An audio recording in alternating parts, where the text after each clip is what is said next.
Melga dan tim itu sebenarnya pertama kali kepikiran buat kayaknya kita bikin Jube Cycle aja nih gitu. Kenapa sih? Apa sih masalah yang Orang tua aku kan papaku udah meninggal tuh, jadi kayak sayang aja ya baju papa nggak bisa aku pakai gitu kan. Nah jadi gimana caranya biar baju itu terus aku kenang gitu, bisa aku pakai tapi aku kenang juga gitu loh. revenue si Jube Cycle ini dari mana dong? Kalau pendapatannya kak ya, kalau pendapatannya itu sendiri yang pertama itu dari Oke, jadi gimana nih Melga kemarin? Menurut Melga, boleh dong dijelasin deh Labirin Sriwijaya ini nih apa sih menurut Melga?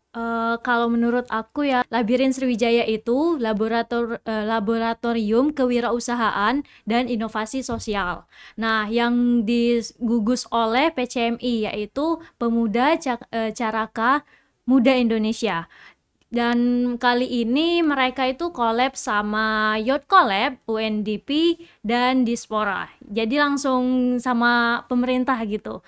Nah, untuk kali ini mereka menerima sekitar 300 peserta se-Sumatera Selatan, sekitar 17 kabupaten, dan yang dipilih cuman 20 finalis kemarin. Oke, jadi dan Jube Cycle ini adalah salah satu dari 20 finalisnya Labirin Sriwijaya di tahun 2025 loh ya. Iya. Oke, keren banget sih. Dan eh, aku pengen tahu banget ya gimana sih kegiatan Melga selama mengikuti Labirin Sriwijaya 2025 kemarin. Kalau kegiatan sendiri kan aku cerita dulu, sebelumnya ya dulu Kak ya. Wah, silakan. Jadi waktu pas aku kenal Labirin ini sendiri itu mereka tuh sosialisasi ke Palkomtek. Wes. Iya, jadi mereka dari PCMI sosialisasi ngenalin apa itu Labirin, apa itu PCMI dan lain sebagainya. Nah, terus mereka lagi ngadain program Labirin Sriwijaya ini untuk khusus tahun ini. Yang mana mereka itu bukan kalau tahun kemarin mereka cuman kayak 25 orang, 20 kayak gitu. Nah, tahun ini beda, paling banyak 300 peserta se-Sumatera Selatan.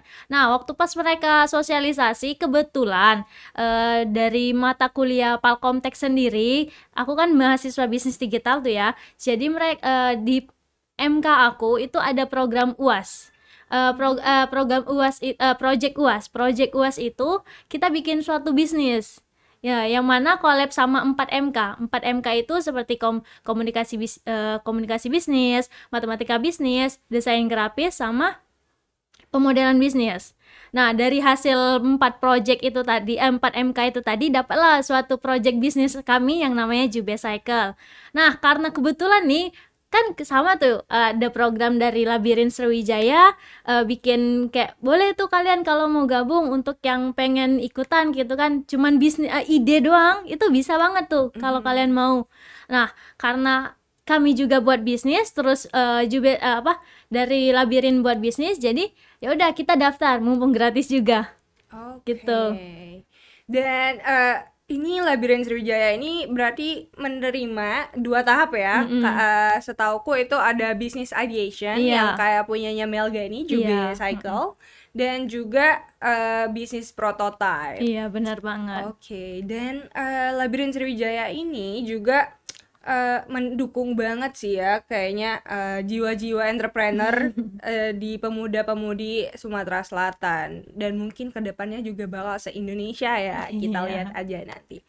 Dan ini kalau setelah kayak Melga Mm-mm. kan udah mendapatkan prestasi ini kemarin juara 2 ya. Iya. Juara 2 loh teman-teman untuk tahap bisnis ideation. Selamat dong buat bisnis Jube Cycle dari Melga dan timnya.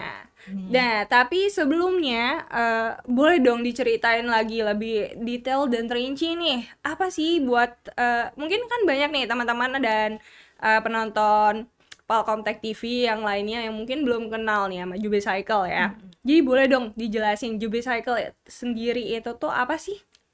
Jadi Jube Cycle itu adalah suatu platform aplikasi yang mana dia tuh menyungsung konsep sustainable fashion. Jadi bukan hanya jual fashion doang, tapi kita lebih ke arah sosialnya itu.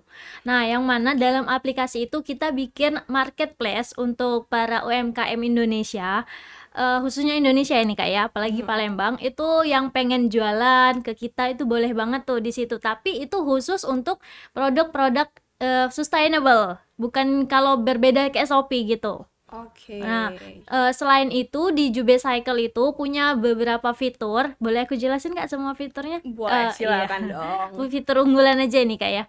Jadi beberapa fitur, yang pertama fitur unggulannya yaitu kalian punya Jube Swap. Jube Swap itu ketika kalian punya baju bekas atau yang lain sebagainya, kalian bisa tukar dengan poin. Kirim ke kita, nanti kita klaim dengan poin. Yang kedua itu Jube Craft. Kalian punya baju bekas, punya kenangan di baju itu, nanti kalian modifikasi baju tersebut, yang mana pas kalian sudah selesai tuh modifikasinya, bisa by request atau bisa by desain kita sendiri. Nanti hasil dari modifikasi itu kita kasih barcode, kode barcode gitu Kak.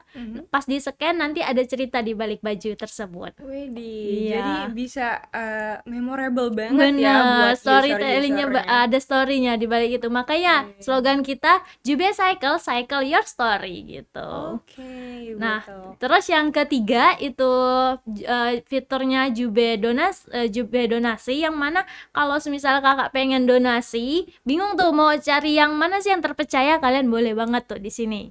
Itu. Jadi kita ada 4 konsep. Yang pertama itu jadi marketplace sustainable fashion, pelopor pertama loh. Karena udah aku search di Indonesia itu belum ada yang pelopor untuk khusus sustainable fashion. Banyak marketplace yang lain tapi mereka campur gitu kan Kak. Ya, Ada yang betul. jual ini, ada jual ini. Nah, tapi kita bakal nyediain platform itu khusus yang sustainable fashion. Nggak mesti fashion sendiri, tapi khusus yang apapun yang didaur ulang bisa banget dijual ke kita gitu. Oke, berarti nggak cuma pakaian atau Enggak, kalau khusus yang marketplace UMKM itu enggak khusus pakaian. tapi intinya sustainable. Ya khusus intinya sustainable. Apapun yang kalian daur ulang bisa banget tuh nanti. Situ. Oke, dan dari Business Ideation ini kayaknya benar-benar supporting sustainable bener ya. Iya benar Kak, benar, fokus utama dari Jube Cycle itu benar-benar mengurangi limbah. Itu. Oke. Dan ini juga bakal ngebantu UMKM Indonesia banget Iya, ya, bener ya. iya, Kalau dari dengan memberikan tempat di marketplace dan juga gitu ya. Ya ini Melga dan tim itu sebenarnya pertama kali kepikiran buat kayaknya kita bikin Jube Cycle aja nih gitu. Kenapa sih? Apa sih masalah yang Melga angkat gitu? Oh, kalau masalah yang paling aku kan kalau sering tuh kita nonton TikTok tuh kayak. Jadi masalah yang paling sering seliweran di FYP TikTok aku itu masalah fast fashion. Jadi aku kepo.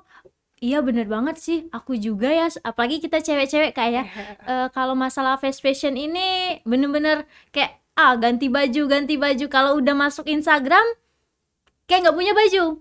Itu.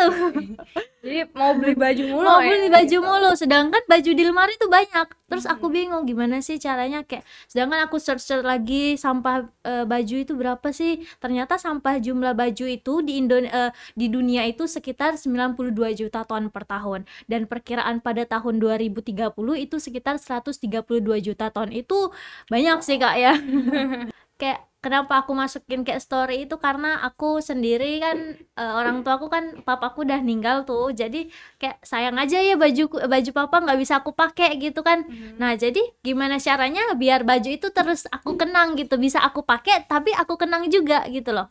Gitu makanya aku bikin kayak Jube Memo itu namanya. Oke, Iya, fitur itu Jube juga Memo. fiturnya menarik banget sih karena mungkin banyak nih dari baju-baju yang mungkin ada yang dikasih siapa Iya. gitu ya, bisa Iya, banget kan bener jadi banget. tetap kenangan dan juga terus keingat walaupun ya mungkin size kita udah beda nih ya, Iya jadi bener. tetap jadi kenangan teman-teman. Iya. Revenue si Jube Cycle ini dari mana dong? Kalau pendapatannya Kak ya, kalau pendapatannya itu sendiri yang pertama itu dari redesign tadi, mereka kan pengen layanan redesign sama upcycle kita itu sendiri, penjualan upcycle. Jadi kan ada fitur Jube Swap Claim Point gitu kan Kak. Nah jadi baju mereka yang mereka kirim ke kita itu kita modifikasi ulang, kita buat desain ulang, jadi kayak model baru. Nah jadi hasil dari model baju itu ya udah kita jual itu. Nah terus juga layanan kayak pengen request itu kan juga layanan upcycle-nya sendiri itu.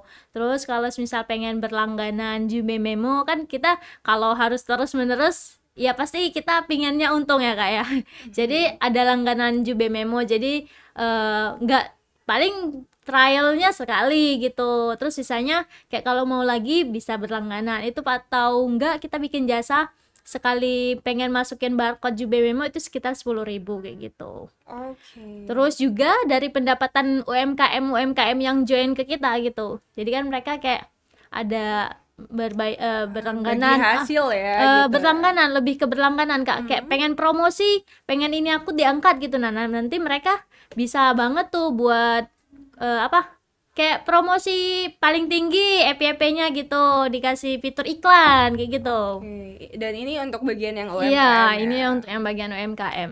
Berarti kayak hitungannya kayak masuk ke feeds ya Iya, gitu. Oke. Nah, dan untuk teman-teman buat penonton Palkom Tech TV, semangat juga buat teman-teman yang mungkin ada nih yang kepengen jadi entrepreneur muda. Boleh banget dikepoin dari sekarang, dicari-cari nih. Di internet itu pasti banyak banget informasi-informasinya, karena kita semua ini kalau misalnya ada kemauan ya harus ada usaha dong. Dan juga jangan lupa untuk tetap percaya diri, karena small step come with big impact. Jadi itu aja untuk episode kita hari ini. Terima kasih banyak sekali lagi Melga udah nyempetin datang ke podcast Palkom Tech TV hari ini. Oke, jadi itu dia. Terima kasih banyak juga untuk teman-teman yang udah nonton sampai habis. Jangan lupa buat di like, comment, dan juga subscribe ke Palkom Tech TV. So, I'll see you guys on the next video. Bye-bye.